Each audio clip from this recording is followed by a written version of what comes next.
এক গ্রামে এক অলস কৃষক বাস করত।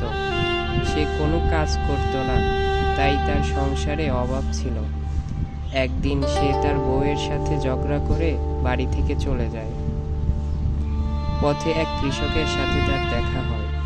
সে কৃষকের কাছে তার সমস্যার কথা বললে কৃষক তাকে মাঠে কাজ করে ফসল উঠানোর কথা বলে, কিন্তু সে তো কোনো কাজই করতে চায় না।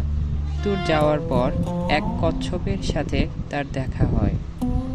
কচ্ছপ তাকে প্রতিদিন মাছ মেরে বাজারে বিক্রি করতে বলে, কিন্তু সে বলে এত পরিশ্রমের কাজ সে কি করে করবে। এবার এক কাঠবিড়ালের সাথে তার দেখা হয়। কাঠবিড়াল তাকে কাঠ কেটে বাজারে বিক্রি করতে বলে, কিন্তু সে কোনো পরিশ্রম ছাড়াই রোজগার করতে চায়।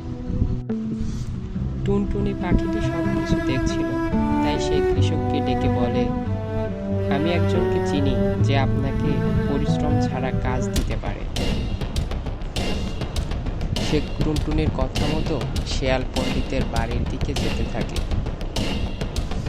লোকটি শেয়ালটিকে তার বাড়ির সামনে দেখতে পায় এবং তাকে ডাকতে থাকে। লোকটি এবার শিয়ালটিকে তার সব কথা খুলে বলে এবং সে বলে যে সে পরিশ্রম ছাড়া কাজ করতে চায়, রোজগার করতে চায়। তাই শিয়াল কিছুক্ষণ ভাবনা চিন্তা করার পরে তাকে পরের দিন সকালে কাজ করতে আসতে বলে। লোকটি তারপর শিয়ালের কথা মতো বাড়ি ফিরে আসে এবং তার বউকে শিয়ালের কথা বলে আশ্বস্ত করে। তাকে বলে সে পরশু শিয়ালের কাছে বিনা পরিশ্রমে কাজ করতে যাবে।